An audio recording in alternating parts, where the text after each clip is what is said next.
Le réarmement moral est l'une des actions fondamentales engagées au ministère de la Défense et des Anciens Combattants, MDAC, pour hisser les forces armées maliennes à la hauteur des défis et des nouvelles menaces comme le terrorisme. Ainsi, depuis le début de la transition, aucun effort n'est ménagé pour mettre les militaires ou leurs ayants droit dans des conditions améliorées afin de leur permettre de se concentrer entièrement sur leur mission sur le théâtre des opérations à travers le pays. Cela préoccupe plus le ministre de la Défense et des Anciens Combattants, colonel Sadio Camara, d'autant plus qu'il en a pris la mesure de ce défi. La force et l'engagement d'une armée se jouent aussi et surtout au niveau mental des hommes. Ceci est incontestablement un facteur multiplicateur de la montée en puissance des forces. Telle est la conviction des autorités de la transition. Et la motivation de la troupe en est un axe prioritaire. Difficile de se concentrer sur sa mission de défense de l'intégrité territoriale du pays quand on se demande si sa famille mange à sa faim et est à l'abri du besoin,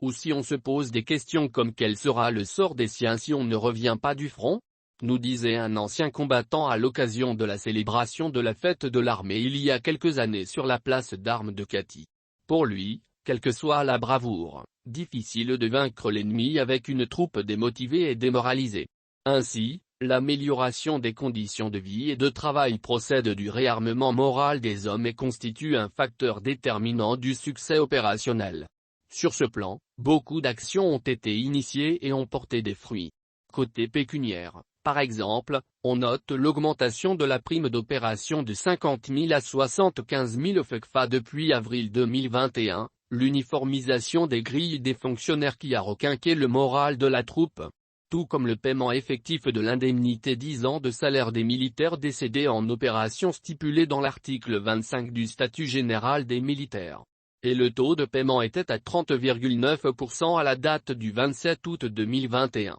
À noter aussi, le paiement effectif des rappels de l'indemnité forfaitaire mensuelle calculée sur la base de l'indice maximal du grade immédiatement supérieur, rapporté à la valeur indiciaire allouée aux enfants mineurs des militaires décédés en opération pour les années 2018 et 2019.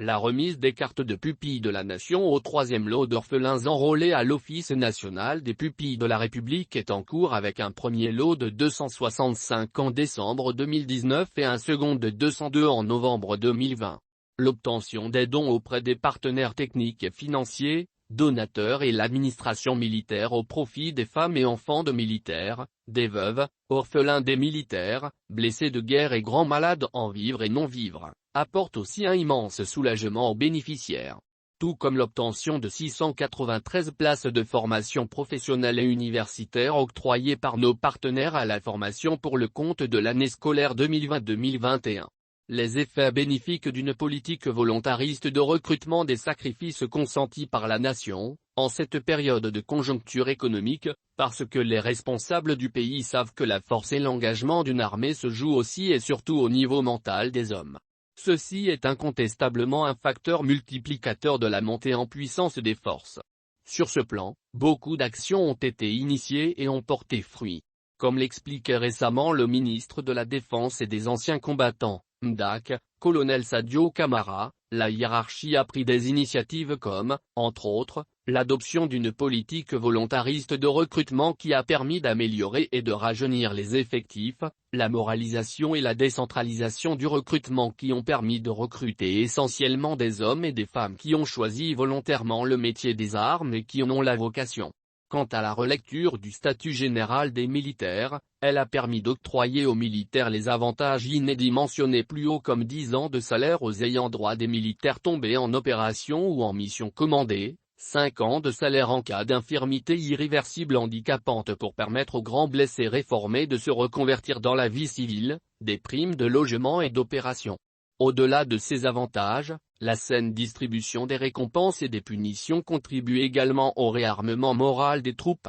car elle démontre l'équité et la justice dans le traitement des hommes, souligne le ministre Sadio Camara. Tout ceci fait qu'aujourd'hui, rappelle-t-il, les soldats sont plus sereins quant au devenir de leur famille en cas de décès et sont plus motivés et plus engagés notamment par la reconnaissance de la nation pour les sacrifices qu'ils consentent, parfois au prix de leur vie, au service du pays. Au-delà des pertes en vie humaine, l'armée est en train de reprendre confiance et de redevenir professionnelle. En tout cas, Aussi bien pour nos partenaires que les ennemis de la République, la montée en puissance de l'armée malienne est une réalité. Aucune armée, face à ses besoins, ne peut tout avoir et en même temps. Une armée se construit et s'adapte constamment aux besoins de sécurité du pays, à son environnement géopolitique et sécuritaire et à l'évolution des techniques et des sciences. Notre pays est, depuis les douloureux événements de 2012, fortement engagé à bâtir une armée nationale forte et républicaine, respectueuse des droits de l'homme, indique le colonel Sadio Camara.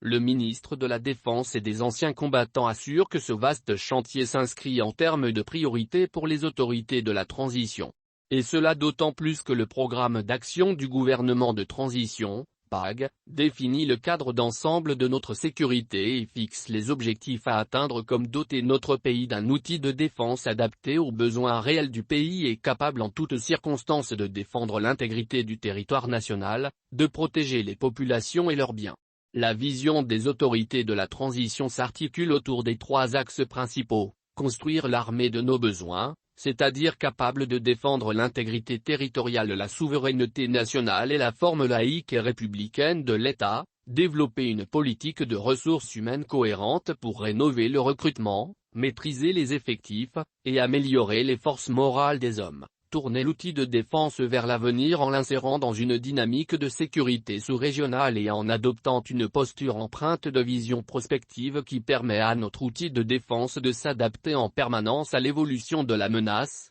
indique le colonel Camara. Les réformes en cours et celles qui vont suivre visent ainsi à doter nos forces de défense et de sécurité, FDS, des moyens humains, technologiques et matériels nécessaires à leur mission, reformer et renforcer la gestion des ressources humaines de l'armée, créer les conditions pour une utilisation efficace des ressources humaines, matérielles et financières des forces de défense et de sécurité, améliorer les conditions de vie des troupes. À l'origine de cette mutation amorcée au sein de la Grande Muette, la volonté politique affichée par les plus hautes autorités du pays de bâtir une armée nationale à la hauteur des défis du temps. Et cette volonté se traduit, essentiellement, par les nombreuses réformes envisagées, notamment la loi d'orientation et de programmation militaire, le nouveau statut général de la fonction militaire. Et en la matière, on peut tout reprocher aux autorités militaires de la transition sauf qu'ils n'ont pas le cœur à l'ouvrage en terrain inconnu.